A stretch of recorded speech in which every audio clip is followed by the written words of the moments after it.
वस्तु है जिसका कोई मोल नहीं है, अमोलक है वो। तो गुरु क्या देता है? गुरु आत्म ज्ञान देता है। क्या है आत्म ज्ञान? क्या किसी रोशनी को देखना आत्म ज्ञान है?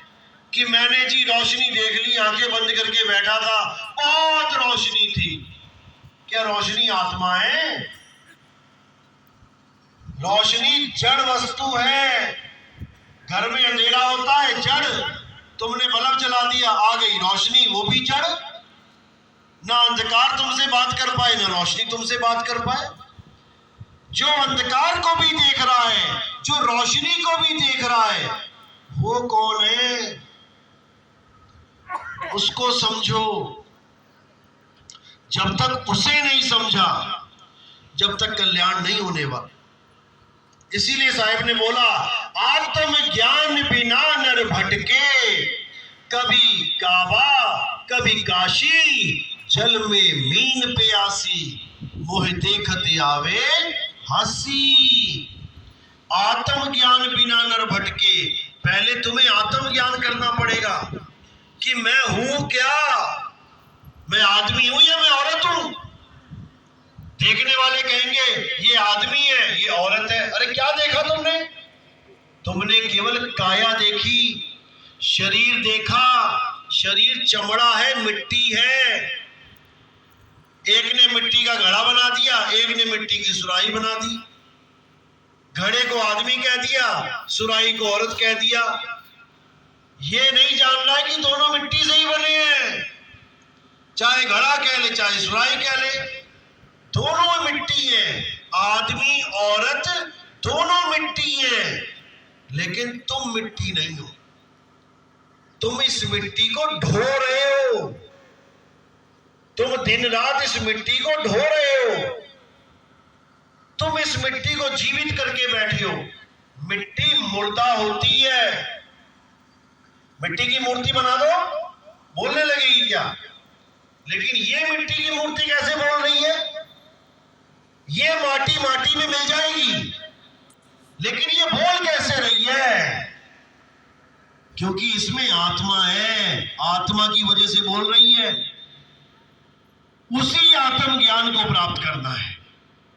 ना मैं मिट्टी, ना आप मिट्टी, ना कबीर साहब मिट्टी, ना रविदास मिट्टी, ना राम जी मिट्टी, ना कृष्ण जी मिट्टी, ना हनुमान जी मिट्टी, ना शेरा वाली माता मिट्टी। ये सब शरीर मिट्टी है, लेकिन शरीर में रहने वाली जो आत्मा है वो किसी की मिट्टी की नहीं है। वो जीवित है, जिंदा है। उसकी वजह से ये मिट्टी जीवित है। करंट है तो पंखा चल रहा है, करंट चला गया तो पंखा चलना बंद हो गया। लेकिन हम ये नहीं कहते करंट आने पे कि पंखा जिंदा हो गया और करंट जाने पे पंखा मर गया। हमें बोध होता है कि आ और जा कौन रहा है, कौन आया जिसकी वजह से काया चलने लगी, और कौन गया जिसकी वजह से काया रुक गई। हमने उसको जानना है। इसी को समझाया गया है कि आत्मा के बिना ये काया मुर्दा है। अभी भी मुर्दा ही है, लेकिन सांस ले रहे हो, खा रहे हो, पी रहे हो, इसलिए लग रहा कि मैं जिंदा हूं। इसलिए लग रहा कि ये मिट्टी जिंदा है। ये मिट्टी मुर्दा ही है। जैसे पंखा घूमने लग गया तो इसका मतलब ये नहीं पंखा जिंदा हो गया। इसका मतलब है कि करंट ने उसको चला दिया, और करंट हट जाएगा तो चलता हुआ बंद हो जाएगा। वो पहले भी मुर्दा था, अब भी मुर्दा है।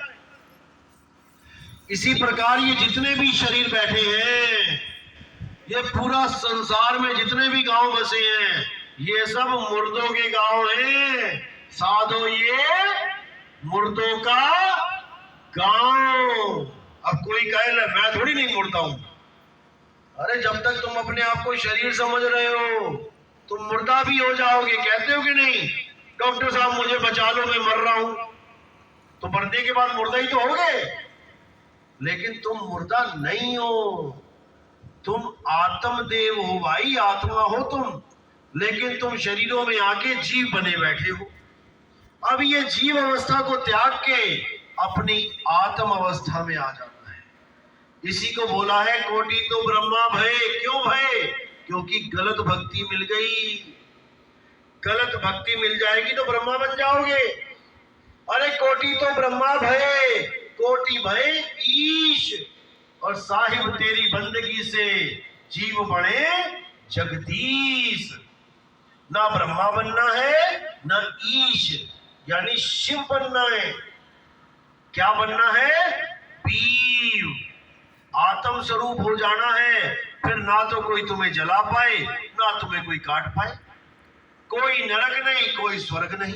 नरक स्वर्ग दोनों से न्यारा, जानेगा कोई जाननहारा। फिर ऐसी अवस्था मिलेगी, ना नरकों में जाओगे ना स्वर्गों में जाओगे, ना सतलोक में जाओगे ना नरक लोक में, किसी लोक में नहीं, ना ब्रह्म लोक में ना शिवलोक में।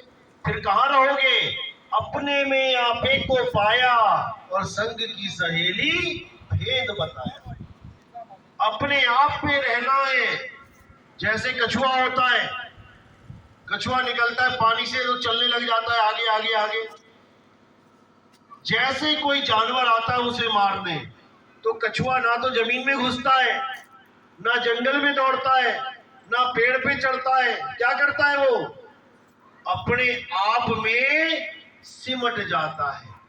और कछुआ जब अपने आप में सिमट गया, अब उसे कोई पकड़ ना पाए, छुप गया अपने आप में। इसी प्रकार जब यमदूत आएंगे, आपको पकड़ेंगे, तब आपने क्या करना है? आपने अपने आप में सिमट जाना है। जैसे ही सिमट जाओगे, अब तुम्हें कोई नहीं पकड़ पाएगा। ये ज्ञान सूरत को है सिमटने का, याद रखना। जैसे कोई तुम्हें मारने आता है तो क्या करते हो तुम? किसी ने डंडा उठाया तो क्या किया तुमने? सिमट जाते हो। तुम्हारे पास ज्ञान है सिमटने का। कोई तुम्हें डराए तो क्या करते हो? सिमट जाते हो। सिमटने का ज्ञान है, लेकिन तुम काया को सिमटाना चाहते हो। तुम काया को सिमटा रहे हो, जबकि सिमटना सूरत को है। सूरत फंसी संसार में, तासे पर गई दूर। सूरत बांध स्थिर करो, आठों पहर हुजूर। जब तुम्हें ऐसा गुरु मिल जाता है जो तुम्हारे ये तंत्र मंत्र जंतर सब छुड़वा देता है और तुम्हें तुम्हारा आत्मज्ञान रखा देता है, तब तुम्हारी सूरत 24 घंटे अपने निज रूप में रहना शुरू करती है, अपने निज स्थान पे रहना शुरू करती है। धीरे धीरे धीरे धीरे वो अपने आप को इस काया से अलग पहचान लेती है कि ये शरीर मैं नहीं हूं, मैं शरीर से अलग चीज हूं। और जब अंत समय आता है तो इस शरीर को ऐसे छोड़ देती है जैसे कभी पकड़ा ही ना हो, और अपने रूप में समा जाती है। इसी को मुक्ति कहते हैं। इसके अलावा कोई कहे कि जी गुरुजी तुम्हें कहीं लेके जाएंगे, अरे कहाँ लेके जाएंगे? जब गुरुजी ने नाम दिया तो क्या बोला कि तेरा साईं तुझ में है, जाग सके तो जाग।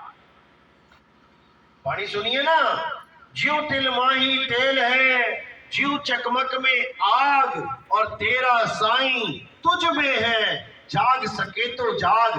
तो मेरा साईं जब मुझ में है तो मैं कहां जाऊं साईं को ढूंढने? मैं कौन से सतलोक को जाऊं, मैं कौन से स्वर्ग को जाऊं, मैं कौन से गोलोक को शिवलोक को कहां जाऊं, जब मेरा साईं मुझ में बैठा है?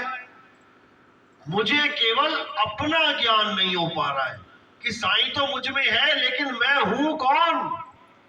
क्या मैं शरीर हूं? क्या मैं मन हूं? क्या मैं 3 गुण हूं? क्या मैं माया हूं? मैं हूं क्या? जब तक मुझे मेरा ही ज्ञान नहीं मिला, आत्म ज्ञान नहीं मिला, तब तक परमात्मा नहीं मिलेगा, जितना मर्जी जोर लगा ले कोई। इसलिए सबसे पहला ज्ञान ये है कि मैं हूं कौन। जब तक ये नहीं समझा आपने, जब तक बात नहीं बनेगी। तो आत्म ज्ञान का मतलब ही ये होता है खुद का ज्ञान। जैसे मैं लिखूं आत्म कथा, तो खुद की कथा, आत्म हत्या खुद की हत्या, आत्म रक्षा खुद की रक्षा, आत्मनिर्भर